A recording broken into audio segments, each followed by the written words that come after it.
Hi everyone, welcome to Living La Vita Local Podcast, a retro gaming podcast for some of your retro gaming needs. My name is Fazz. And I'm Rich. Why am I saying it like I've forgotten? It's because we do that every so often.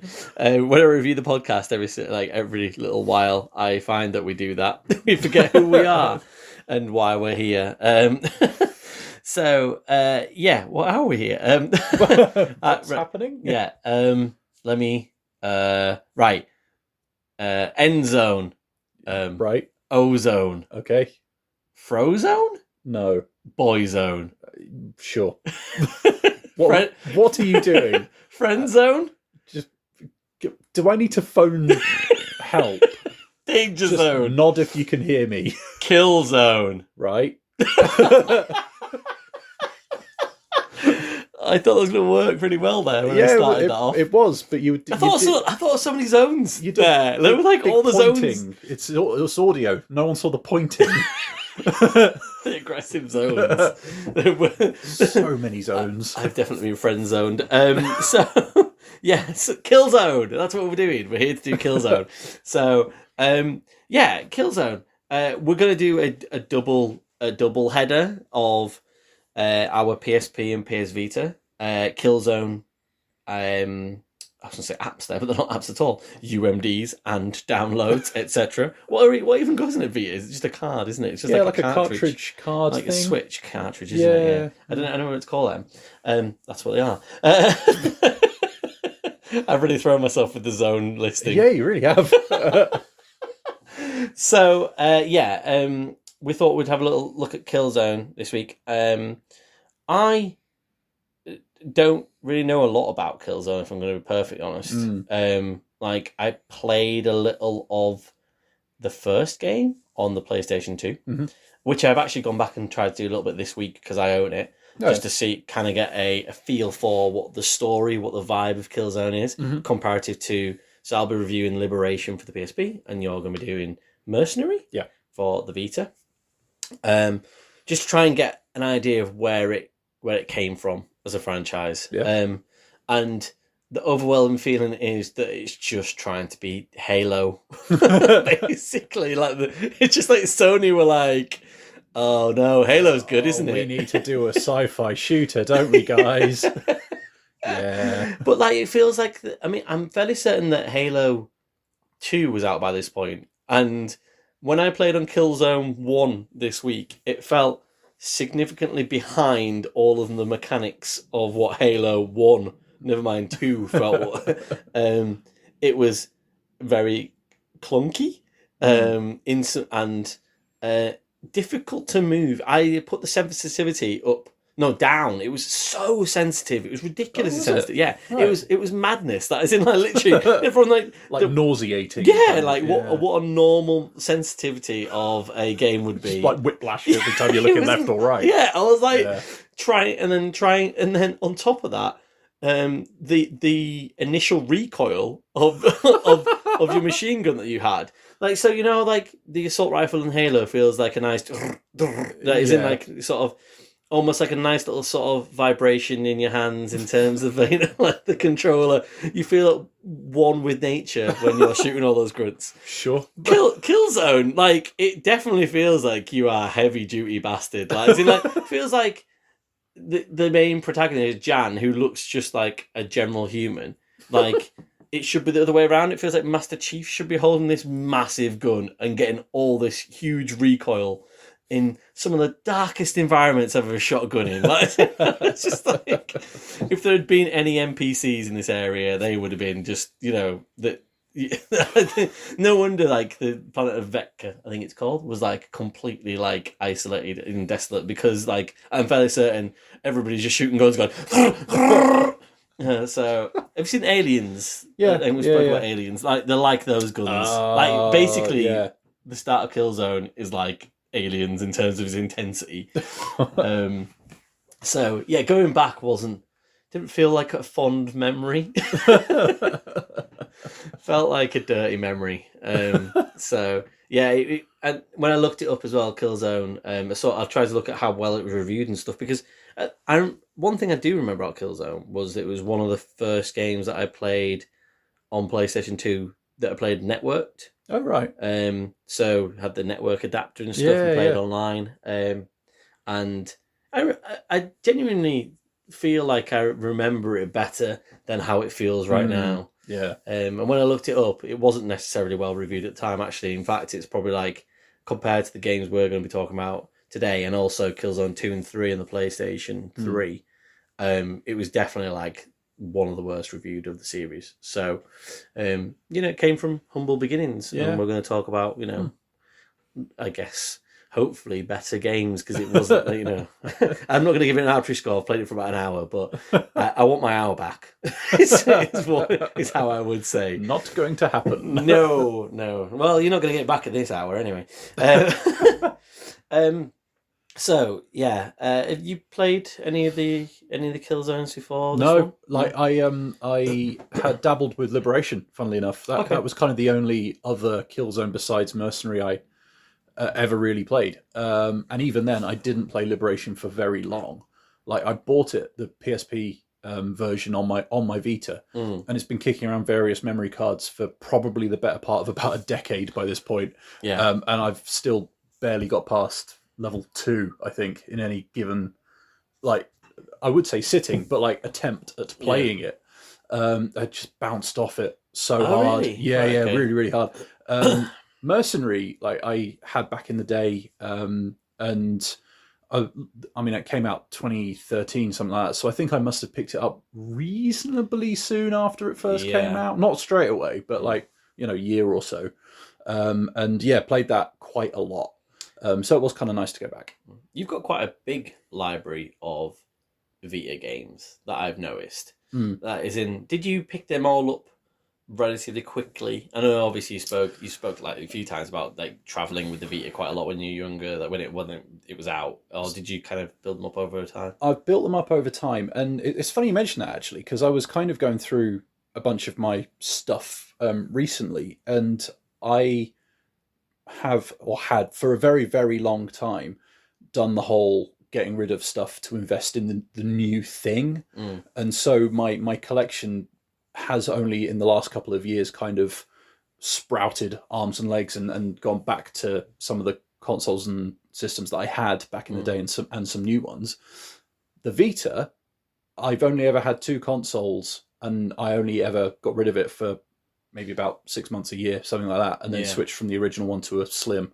But I've had it through it's in terms of sheer numbers of months and years I've had it in my quote unquote collection. It's probably one of my longest serving consoles for the actual unit that I have. Like I don't have my original one, but that second one I bought has been around for a long old time now, and if just for whatever reason I've never really felt the need to get rid of it or anything like that, and it's just stuck around. So yeah, that particular collection has just been building up over the years. Yeah, it does feel like the PSP and PS Vita have that place where you feel like I mean, I did the same thing, and I didn't come back to the PSP till very recently, but last year. But then, it does feel like something you could probably just, rather than flipping it as much as say other consoles, I feel like you could kind of flip your home consoles probably and get more for them and feel like a little bit less attached to them. Whereas actually, it always feels like something you could just have booting around in a box somewhere and kind of go, I could pick that at any time. So,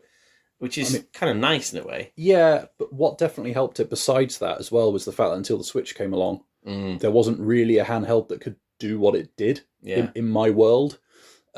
So, it for a very long time was filling a very specific gap.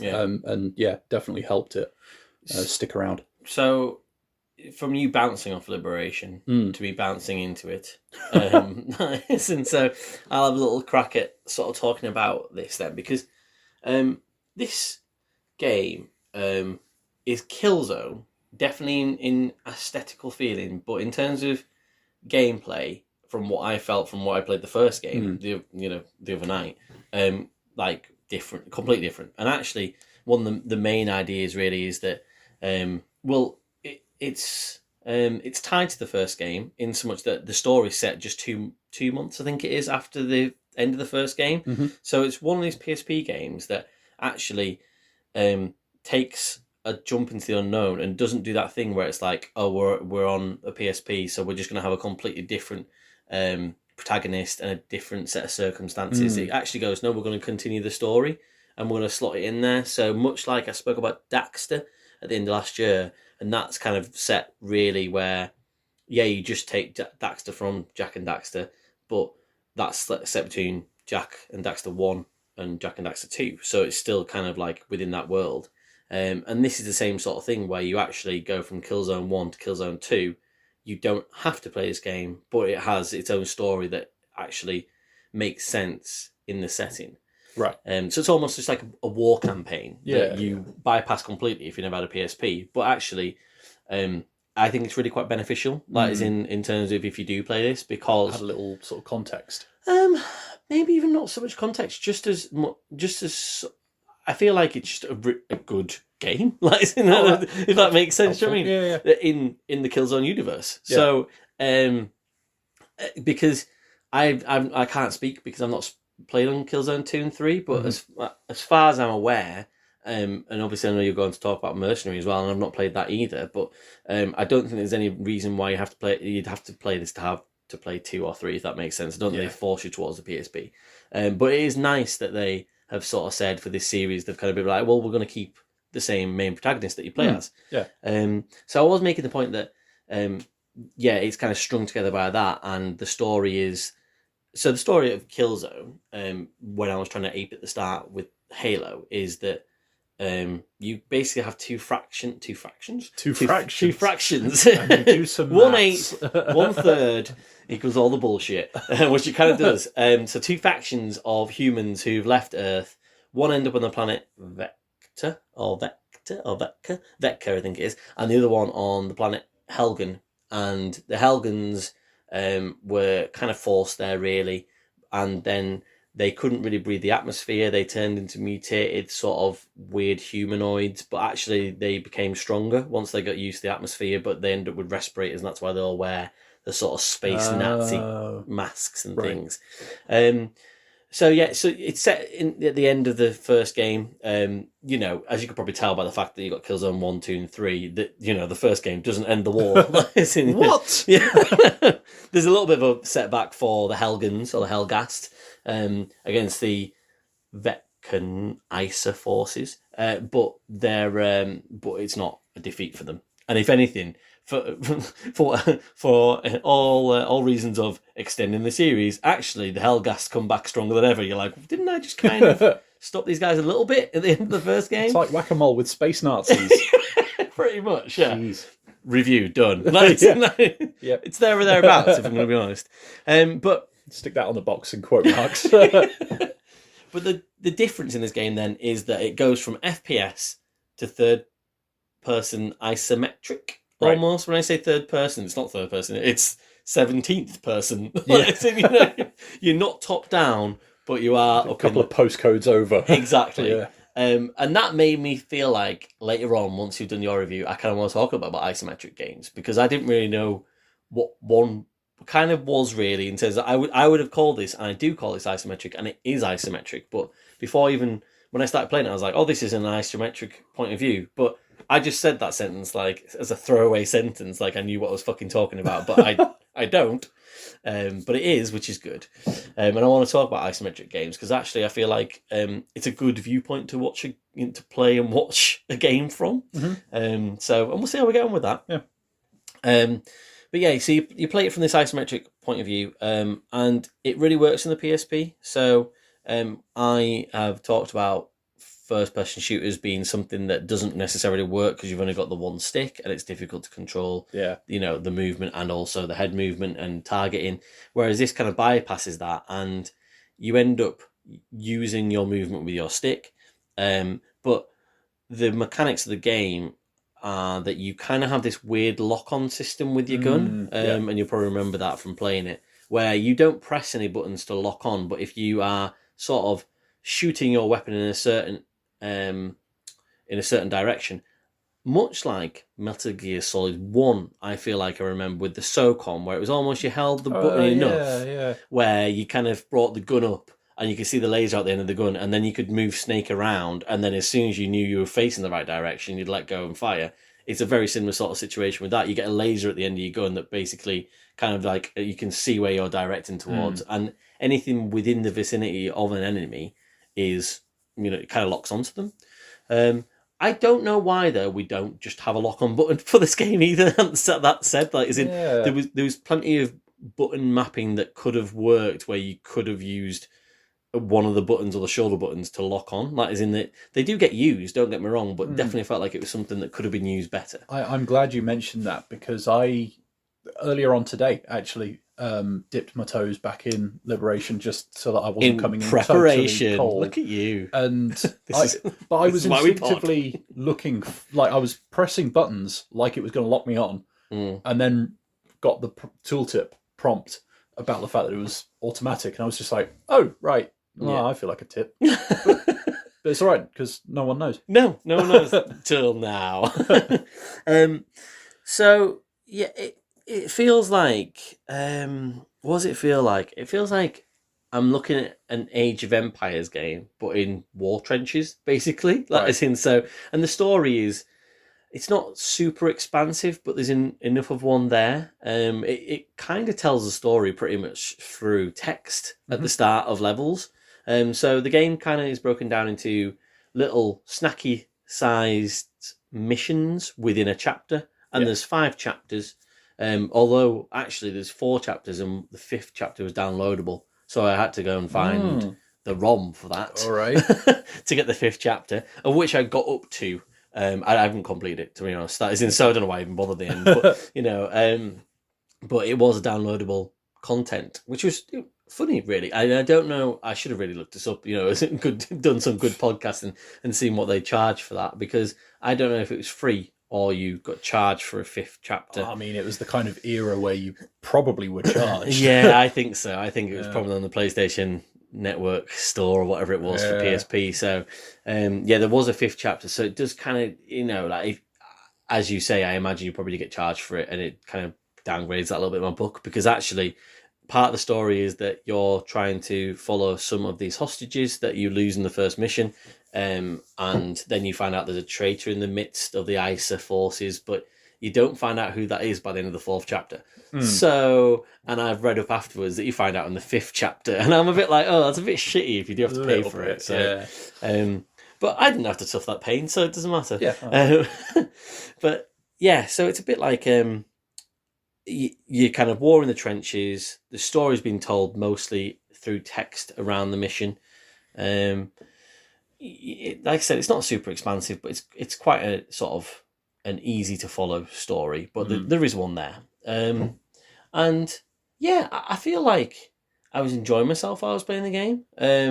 I did feel like it became a little bit frustrating for something that I felt like should have been quite a straightforward game to play.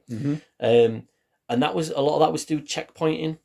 Right. And this might be an age-old thing. I feel like checkpoints nowadays are a bit more aware, or people who make games and put checkpoints in, not the checkpoints themselves, are a bit more aware of where a checkpoint should be getting picked up and an auto-save.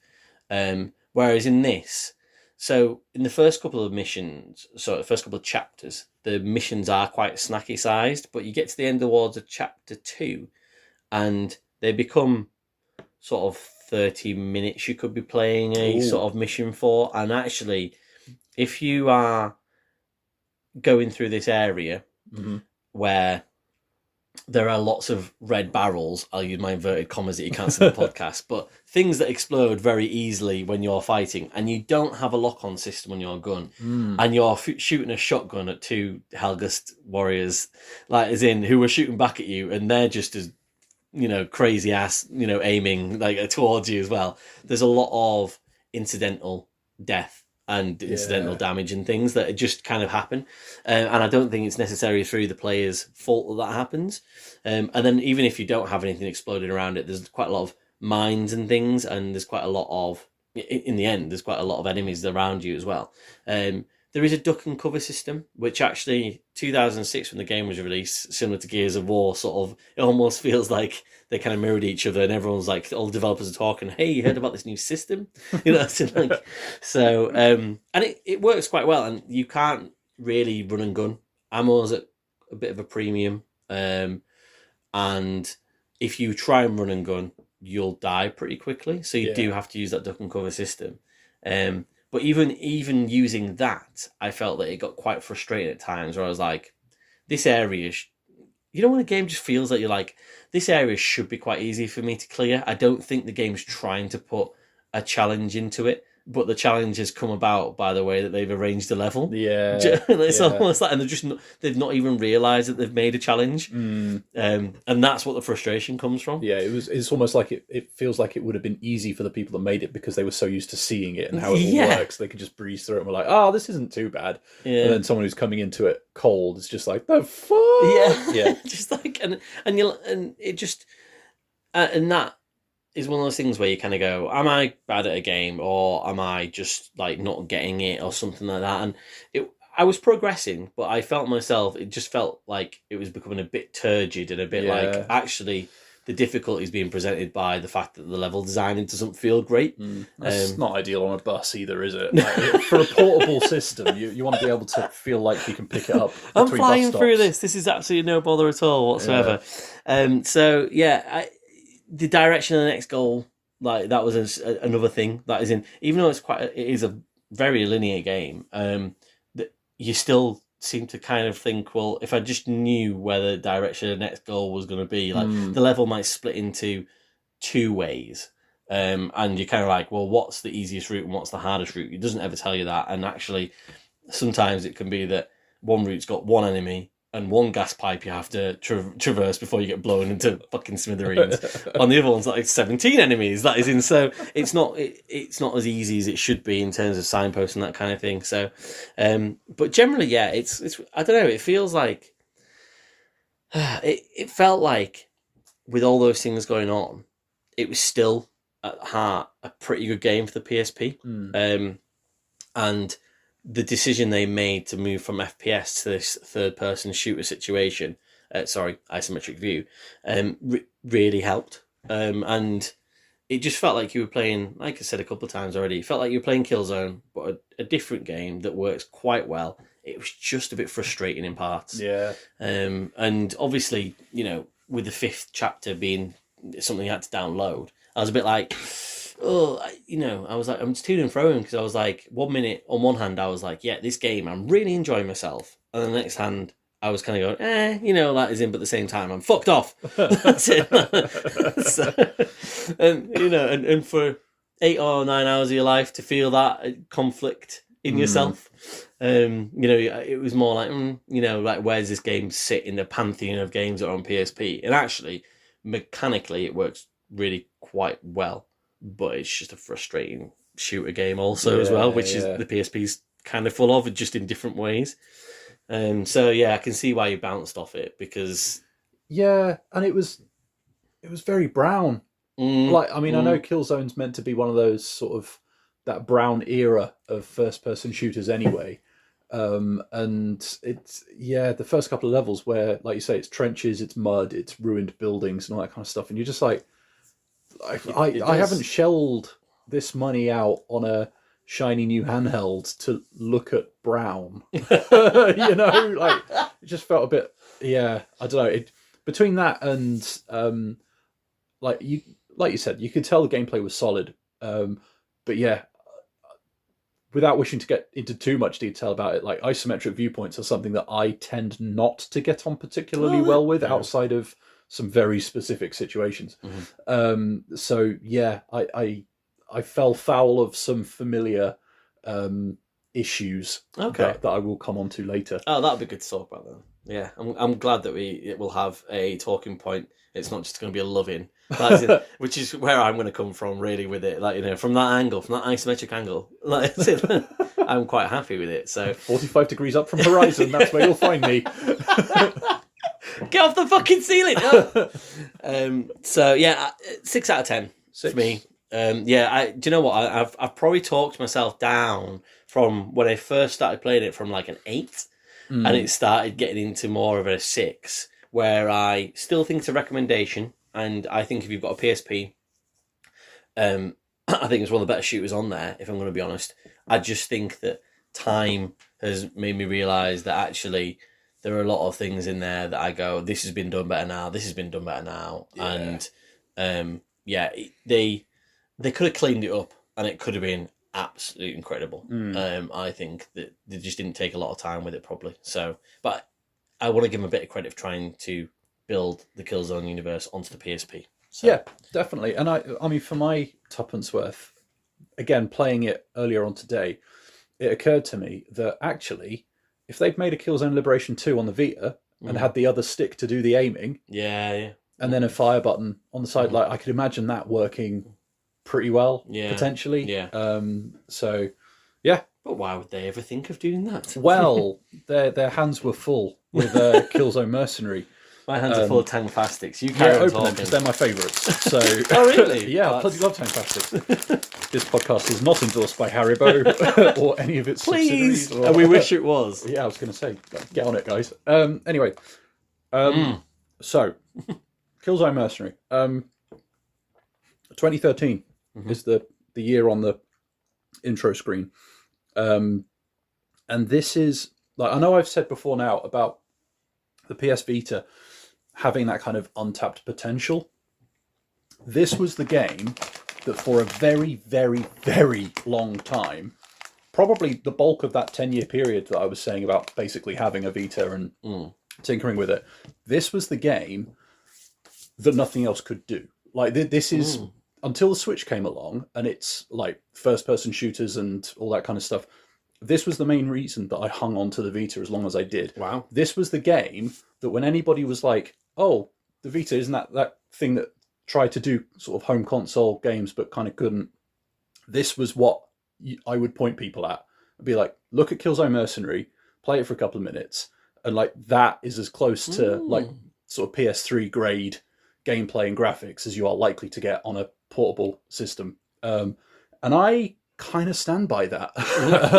Say that. So like it was kind of nice going back to it. Like it's not as it's perhaps not quite as polished as I remember it, because I haven't played it for a long time, despite it having this kind of pedestal in my head. I've not played it for quite a while. And going back, I don't think it's quite as polished as I remember. More than that, like you were saying about running and gunning and stuff like that, I have realised since 2013 how much my own tastes have changed. And this was a problem for me. Because like you were saying, and it sounds as though it's a bit of a series staple, and I'm sorry, I'm going to sound completely ignorant here. But, you know, it's first person, but you've still got a cover system, stealth mechanics and things like that. Kind of plays, for me at least, like the more recent Wolfenstein games, where, you know, you have an arena, you can try and sneak through it, or you can just go in guns blazing, or some combination of both. And so to have that from a first-person perspective on a portable device in 2013, like I can't understate how big that was for me. And yeah, like the movement is quite cumbersome, I guess, for want of a better word. But more recently, you know, I've been playing a lot of those kind of proper retro shooters that are definitely running and gunning. And I'm like, well, if I'm not double jumping and sliding and, like, you know, being able to, you know, spin around like a complete Burke, spraying bullets everywhere, then like, what's the bloody point? And there That's I am. definitely what they call themselves. There I am being told to like hide behind cover and all that kind of stuff now. And I'm like, yeah, that doesn't feel right. Yeah. Doesn't play with me, Burks. Exactly. So, as the name implies, he said through a mouthful of Haribo, where it is mercenary, the plot kind of like Killzone Liberation. And I had to read up a little bit, because without playing any of the mainline games, I didn't appreciate this. But the story does span various bits of the mainline games. And kind of fill in some gaps, apparently. So it's interesting. So I don't want to stop your flow, but just that something I didn't make a point of before, really. The start of Killzone, the starting video the intro video doesn't really ever explain what's happening. Like, it's all told through the viewpoint of, is it Emperor Vizari, who's the Helghast leader, I think, for the first few games. And I think it's very, we've said about being space Nazis, he's very Hitler, and he's like, in fact, it's Brian Cox who has his voice. All right. Which is quite interesting, because obviously now Brian Cox is very vogue with Succession and things, and he's always been, and back then he was doing Bourne movies. Do you know what I mean? It's the guy in the background in the Bourne movies and stuff, and it's just like, but and he does a great voice on that. It's wonderful. But he doesn't tell me what's going on. Do you know what I mean? Like, as in, it kind of like, there's no, like, you'd have to read the manual at the back of the box, I think, kind of situation, which is fair enough back in 2004 or whatever it was when Killzone came out. But sorry, carry on. No, this isn't much better, to be honest with you. So, and that was partly how come I had to look it up, because you get briefings. Okay. You get, we're going to go here, do this thing on the loading screen, and then things will blow up. Things will usually blow up. And then you kind of go through, because you're a mercenary, you do play both sides and get paid by different people, and there's betrayals and all this kind of stuff, but it's all kind of told through like radio dialogue and loading screen briefings. There's no real context outside any of that. And so, like, playing Mercenary on its own, you do, like, get a sense of some kind of narrative progression, but it feels a bit more like a shopping list. Like this, then this, then this, then this, then this, rather than an actual story. And so, like, that definitely hit different playing it this time round compared to back when, where, like, I was bowled over by the gameplay and the graphics, whereas now I'm like, yeah, but why am I doing any of this? It sounds like the whole series suffers with that. Like, as in, whereas, and I don't want to use Halo as the only example, like, as in, but it screams to me that this is where it was born from. Was to be a Halo, killer, if you will. And actually, one of the great things about Halo is that you really care about Master Chief and where things are going with him and Cortana and things. And you get plenty of context along the way, whereas this, like you said, it does feel, and it's a great way of describing it, like, as in, so thank you for doing it that way. Like, the shopping list situation, when you were playing Liberation, it felt like you were doing some sort of list. Like, as in, it just felt like you were just ticking off, like a Tony Hawk's game where you're just ticking off, like, as in, skate, like, save the hostages, like, as in. So that's the thing, because, like, I think if you're being charitable, you could say, well, it's Killzone Mercenary, you're being a mercenary, you're doing what you're told and what you're being paid for, why should you care about the wider context? Which would be a fair point if the game made that point. It didn't and doesn't. And so if they had said, like, we're not questioning what's going on here, we're just following orders, or, like, had anything like that, and they may well have done, like, just completely missed it, but if that was the aim, it's not landed properly with me. So the gameplay itself definitely does a lot of the heavy lifting, and it plays like a very competent first-person shooter. And having played and reviewed Call of Duty previously for this, having a competent first-person shooter on the Vita is not a given. And so to actually have it, there, like, it'll have frame rate hitches when things get really, really busy. Your hands will cramp up on the tiny little nubbins when you're trying to spin around and all that kind of stuff. Or I had one game-breaking bug where an NPC that was meant to enter the place that I was in just didn't, and so, like, nothing else could happen. It was this great, like, like, divergent time paradox kind of a situation where, like, well, if that one guy doesn't come through that one door on cue, none of the rest of the game happens. So I had to, like, restart the entire campaign. I was going to say, I'm boxed in by Ken's misgivings. It wasn't great, but it was still only in the first level, but nonetheless, not ideal. There's, obviously, being a Vita game, they try and crowbar in touchscreen stuff and rear touchpad stuff, and gyro is optional as well. And actually, like, for the most part, it works reasonably well. It does get a little bit up itself because, say, in the sort of, if you are being stealthy, You can interrogate people and do melee attacks and all that kind of stuff. But you press the button to initiate the attack, and then you have to do touchscreen swipes to finish it. Oh, like a quick time event. Yeah, exactly really. Like that.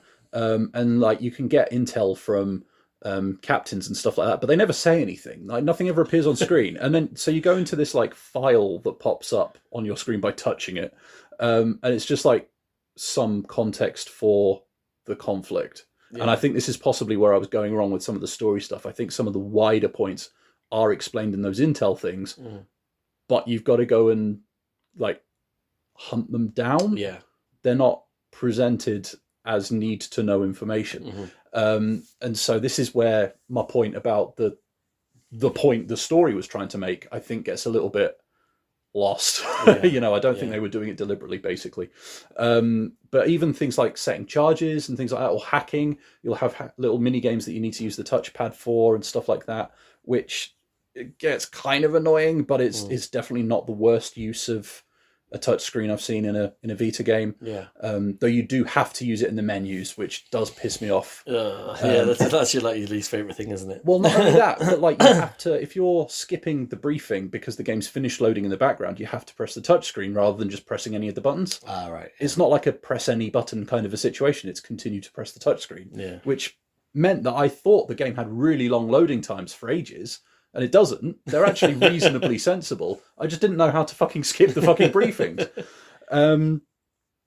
To touch on your point about checkpoints and stuff like that, it's a lot more generous than its Killzone Liberation was, which is good. Because of how quickly things can go sideways if you're trying to be stealthy. It does not go well a lot of the time. But you also get like a little autosave whenever you are going to like a little supply box.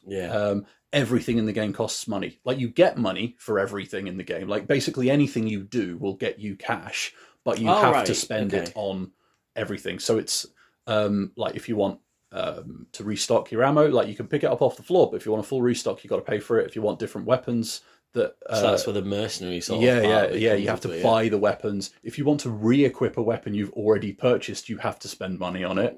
And all this kind of stuff. So it's it's kind of interesting how they put that in. I mean, it's a bit frigging weird that all through this campaign you've got a multitude of supply boxes from this one same arms dealer all the way through all of these places. The cash converters of it's really strange. But you get some nice tools to play with, and like using the rear touchpad for like zooming in more on sniper rifles and stuff like that. That is fun. Pair that with the gyro as well, and it feels quite really intuitive. Cool. And all that. So like it plays well. Like it has the odd hiccup, but generally it's good. It's got some nice set pieces. I hate using the word nice. It's got some engaging set pieces. It's got a multiplayer on it that I played a little bit back in the day, and it was pretty good fun. But as paid DLC, you could get like a bot match for it, which ticks a huge box in my book for like longevity and stuff like that. So you can just go into a deathmatch or a team deathmatch against bots offline. And that's great, especially for a game like this where you get fuck all context anyway. You may as well make the most of it and go in for some deathmatch. So if you've got like a spare 10, 15 minutes or whatever, and you just want to fire it up and go and shoot some stuff, you can do that, which is great. That is absolutely awesome. The other sort of big thing that I wanted to touch on, while I'm kind of vaguely dancing around controls, was if you play it on PlayStation TV, all of the controls get remapped and translated properly. So say your touchpad QuickTime events, they get replaced with analog stick motions and stuff like that. And it's only ever like left or right kind of stuff, but they're there. Weirdly, when you're playing it on your Vita, sprint and crouch are on the same button. So that's happened before. You kind of, if you're not moving, you'll crouch. If you are moving, you'll sprint, which is, again, not ideal. But if you're playing it on your PlayStation TV, sprint will get remapped to clicking the left analog stick. I'm trying to rack my brains about what we've talked about on the podcast before, where that might have happened, where it's been sprint / crouch, and it's just been I can't remember. I don't think it was well reviewed, whatever it was, but it was just like it's the kind of thing that it would almost make more sense in my head if it would also slide you a little bit or something as well. But it doesn't. But the point is that it remaps, so crouch is just on circle if you're on your PSTV, and sprint moves to the left stick, which makes way more sense. And it's nice that they thought about it. Yeah. It clearly, like, I guess my point is, it feels like the developers were invested in the Vita and the PlayStation TV as a set of systems, and were trying to be as accommodating as possible. And I think that comes across. Yeah. So yeah, like is it the most fun shooter in the world? Not by a long shot, I think, nowadays, but as a showpiece for what the Vita was designed to do, and I hesitate to say can do, because I think, for my eye, I think there are better looking Vita games, but for being able to demonstrate, hey, we did all that marketing guff about like home console experience on the go, this is that game, like this is the one. So yeah, like you can't really knock it for I don't know what, shooting for the stars and hitting the moon or something like that. So yeah, I was umming and ahhing. Originally I was going to give it an 8, and then I played it and I was like, oh, this feels a bit 7-ish nowadays. But talking about it again now, I think that 7 is more because I've changed. And my tastes have changed. It's not like Killzone as a series. I think by virtue of my ignorance and the fact that I've played so little of it, it's clear that it's not the kind of thing that's going to gel with me anyway, and I've always known that. So I think that 7 would be me being harsh. So I'm going to give it an 8. And agree to differ with it. It sounds like it has real impact, though. Do you know what I mean? Like, isn't it sounds like a game that, like you said, feels quite seminal for the Vita. I think, which it sounds like one. You know, have you played a better first-person shooter on the Vita? Not really. No. I think I would hesitate to say it was seminal, because I think there are gameplay experiences on the Vita that that feel like more of the Vita's own thing, right? Okay. And I'm picking those words very carefully. Because I know like Gravity Rush and stuff like that came out, and Tearaway as well on PS4, but both of those, if you ask me to say like a kind of quintessential Vita game, those are two that come to mind pretty quickly. Killzone, you could fire up a PS3 or an Xbox 360 and play something very similar to Killzone Mercenary. Yeah. That's the point. So I think as a seminal experience, no. As a showpiece, yeah. And as the thing that backed up the claims, yeah, I think Killzone Mercenary is the game. I think and I'm going to hesitate to say a better game, because that's not quite the case, but I can't think of a better way of putting it. Like, it should have been the killer app, right? It should have been the thing that sold systems, I think. And it really should have been the one that everybody was like, oh yeah, I'm going to get my Vita, I'm going to get Killzone Mercenary, it's going to be great, I can't wait. But Killzone Mercenary is not distinct enough on its own. Yeah. Like, it's if it was on a PS3, say, you're probably looking at more like a 6 out of 10 or something like that. Yeah. But it's on a Vita, and that's the difference. But it is interesting. It feels like there's quite a lot of complexities to talking about this series, because of the fact that certainly with the Vita release was brought out a significant amount of time after the PlayStation 3 releases, which actually, when you look at Metacritic, said it right, nailed it, only a year's worth of work. That the PS3 games 2 and 3 seem to be the better reviewed of them, and then these guys kind of come together in a sort of Liberation, Mercenary, quite well reviewed. I know I sound like I was a bit down on it, but on Liberation, on that partnership, but I think that your review of Mercenary has probably solidified mine of Liberation, to think that actually that whilst you're saying it's not necessarily seminal, but that isn't. It does feel like a game you'd want to have for your Vita. Like and it just wasn't the one. That is in it wasn't. Yeah. Whereas Liberation feels like another PSP game, a good another PSP game. Yeah. But yeah, it just feels like there is, it feels like a series that could have lived up to some, like it has. I think it's got hype still. I think I still see it on Facebook groups and stuff and things like that. Groups that I'm in, gaming groups. Everyone's like, "Do you remember Killzone? Oh yeah, we should bring Killzone back and stuff." And I'm like, should we? Yeah. Like, because we're playing a couple of games that got quite well reviewed from the series, and I know they're on handheld systems, but they were quite well reviewed for the handheld systems at the time by the games industry. And actually, when we go back and play them, yours is a bit better than mine. But I'm like, I don't need any more of this necessarily. Like, yeah. So I'd agree with that, and I think because I have no, be it outside of Mercenary, I have no real nostalgia for the series or anything like that, and I think. If I did, I can imagine this score being higher.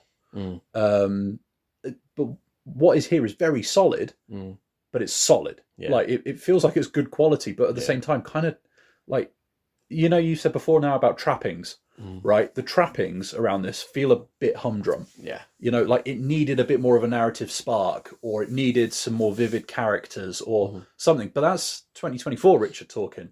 2013 Richard was dead pleased to have this on a bus. Yeah. Like, I played this for fucking hours on National Express coaches going up and down the country.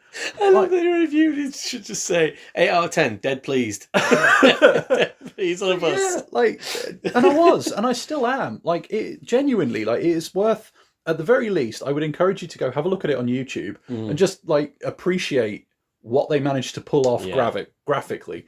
And the fact that, you've got some decent gameplay to back it up. Yeah.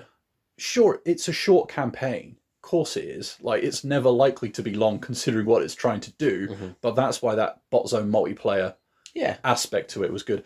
There's this card thing as well that I think you need to be connected to the internet for, that you seemingly collect different cards from a pack of cards for doing different things. I honestly have no idea what any of it is about. It just pops up occasionally. I'm like, cool, and I just dismiss it. Yeah. No idea. But it doesn't impact on anything. And yeah, it's one of those ones that I kind of going back and playing it again, I kind of want to like it more than I like it. Yeah. But I appreciate what it's doing, if that makes sense. Yeah. I mean, something else I forgot to mention about Liberation was that they had an online as well. But again, obviously being dead and not being able to go and have a look at it. But that would have been interesting to understand how that played in that isometric view. Yeah. Of having an online deathmatch in that view, because it would have felt like Worms, but not 2D. Yeah, I'll see that. So, but yeah, I just think that going back to the point of, I think that there's a reason this series isn't around anymore. And it's not that it's horrendous, and we're not bagging on it. And I think that people probably have nice, fond nostalgia for it that have played every single game. Absolutely. For it. But I just think that it's probably evolved to something different now. Yeah, I think that's fair. Whatever that may be, I guess. Yeah, I think that's completely fair. And it feels to me like the kind of thing that if they did bring it back, I think that narrative would be one of the first things they address. Yeah. I think they would do something with that. But yeah. Yeah, maybe a reboot. Maybe it's right for one. Maybe go from scratch and just sort of do something like that. Maybe, I don't know. Maybe, or even a follow-up, however many years into the future, and actually tie some of the bits and bobs together more explicitly, or something like that. I don't know. Cool. So going from your view on a game to your view on games. Have more Haribo. God, what was that laugh? It's like Peter Griffin. It was like, so playing on Liberation, it is in that isometric point of view. You're the video game historian. I'm not going to put you in the position because I was the one that brought the idea to the podcast. But as in, my understanding of isometric view is kind of like a weird 2.5D top-down situation where not top down, where you're kind of overhead looking at an angle, and it's almost like 2D feeds into having a 3D game.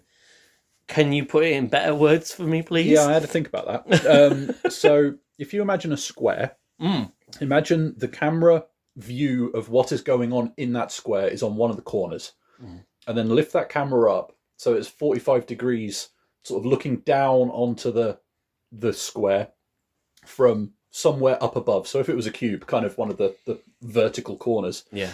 And that, to my mind, is getting close. You can explain it better than me, and I'm glad that you did.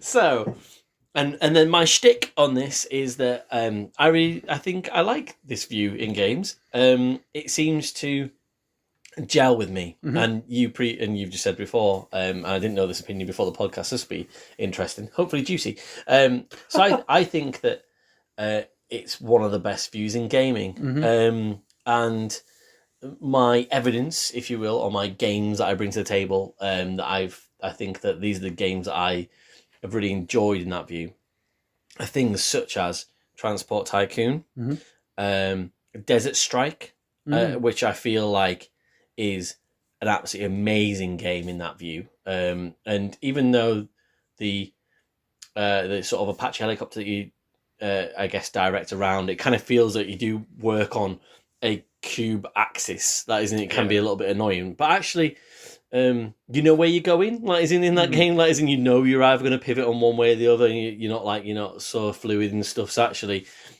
you work a certain way around that game, and actually, I feel your description of it is perfect. I feel like I'm working in a cube, and and I know what I'm doing with it. And so then, even though I was young and it was a hard game, when I was played it on the Mega Drive Genesis, like, I became good at that because it worked in a certain way. And games such as Theme Hospital, for example, played an isometric point of view. Paperboy, that's kind of like that was one of my first ever games that I ever remember playing, like, with my dad, and I remember just sort of, that's kind of like a weird side-scrolling sort of angle up the screen where you kind of feel like you're playing at that cube angle, if you will. And whatever it is about being, I guess, up in that top corner of the cube looking down on the screen, like, I feel like those games, I can spend a lot of time in that world, and I feel like I know what I'm doing and directing things in a certain way, almost like a weird Truman Show situation. As in, maybe this is all about my control. But I have fond memories, and one of the things I enjoyed about Liberation was that view. So it's interesting to hear what your view is on it. I'm glad you said about the sort of Truman Show thing, because, like, I think the way I've always read it is that it's kind of, if you have like a top-down view as being that kind of God's eye view, the isometric one has always felt like you're kind of maybe not quite as high up as God. You're sort of detached, but you're still involved. Yeah. Like, it's a nice middle ground between that kind of intimacy of what's going on and being detached and having that sort of big view. Yeah. Kratos. You're Kratos. Yeah, sure, if you like. A minor deity. But I don't get on with it. And, like, plenty of the games you've mentioned, like, no doubt, good games. What I tend to find is that if it's not implemented particularly well, I really, really struggle to judge depth, distance, angles, and stuff like that. Okay. It's like I just can't quite picture it right. And so the ones that come to mind immediately are the Game Boy Advance version of Tony Hawk's Pro Skater 2. Yeah, oh my God. And trying to wall grind the fire alarms on the school level, and trying to line yourself up, get those jumps, hit those walls to a tight time limit, I found to be fucking impossible. Now, granted, some of that might be down to the game and the way it's designed, and that, like, whether or not they had or could have made it clearer where you were in relation to the walls and the obstacles and stuff like that. But that is the prime example of the kinds of issues I routinely face with isometric viewpoints. And I include, like, strategy RPGs and tactical RPGs where you're, micromanaging single units around an isometric view. I routinely have to basically double check my working that I'm actually going to put a character where I think I am, because they get lost behind scenery or this, that, the other. And sometimes it can get really, really fiddly depending on the game. And it's one of those things that, like, I've got fond memories of things like FIFA 95 and stuff like that, and playing things like that worked perfectly fine. Just as soon as I switched the camera in later games to something more akin to what you would get on a TV broadcast, where it was alongside the pitch instead, and it was more side on, suddenly I could kind of process what was going on. That's so much weird. easier.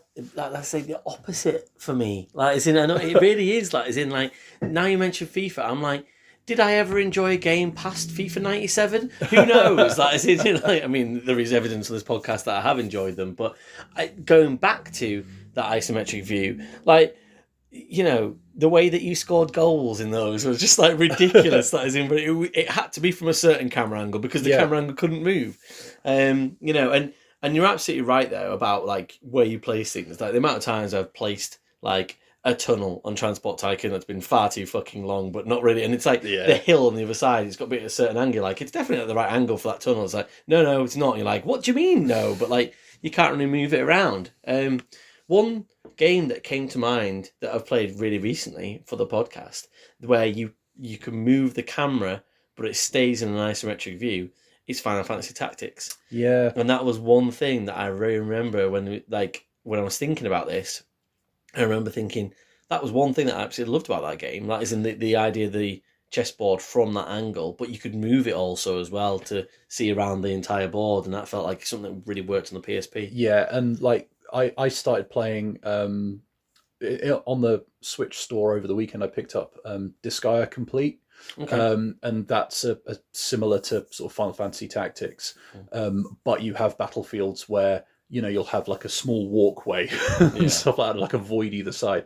But yeah, you can move that camera around, and that was exactly where I got the checking my working bit from, because that was the kind of thing that several times I thought I'd put the cursor somewhere where I could move to, spin the camera around, it's like, oh no, that's a chasm, and all that kind of stuff. And like the game is forgiving enough that it doesn't let you do anything stupid, but it is the kind of thing that there are plenty of other games that would have. And that's where I get a little bit frustrated by it. Don't get me wrong, like I don't like see an isometric viewpoint and start like getting dry heaves and panic attacks or whatever. I don't come over all funny, but like they're just something that I generally prefer alternative ways of viewing what's going on if one is available. Yeah, it just I don't think that I'm not like like it, and I'm not the vice versa. I'm not hot in the pants for it. I'm not like going to die in a hill about it. A really tall hill at a 45-degree angle. Like as in like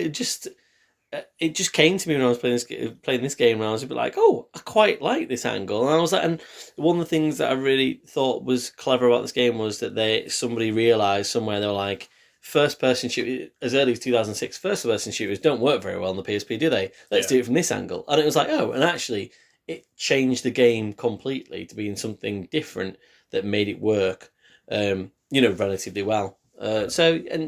Whereas when I was playing it, I had several enemies where I realised I was shooting over their left shoulder. That's the lock-on. That's just, that's... Yeah, but it's just like, to go from that kind of crispness of an actual first-person shooter to suddenly being like, oh, I'm the big damn hero, oh, hang on.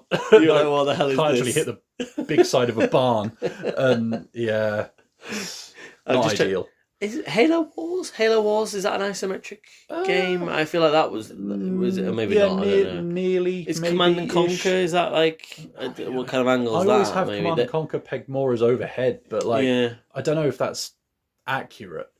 But this is where isometric views get into like a kind of grey area. I think that there comes an angle where it's not quite isometric anymore. So it can be a bit of a tricky one to judge. I mean, a classic overhead view, or the one that I think that most people would realise as being completely on top of things, would be Grand Theft Auto. The original. Yeah. I would call that completely top down. Yeah. Which again, absolutely amazing game. I love that. But yeah, I nice little high angle. You know what I mean? Like that's what. Why did I say, you know what I mean? And you were like, no. Your look said everything.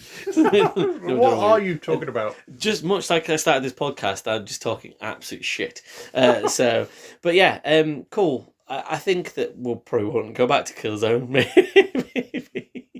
I would need to buy some. Yeah, I don't think I've got the first game in this game, and I'm like, yeah, no, I'm fine. Boyzone though, totally into Boyzone. And now I'm in the danger zone. So, right, thanks very much for listening to the podcast this week. Cheers. Sorry. Cheers. Don't apologise for our content. Bye.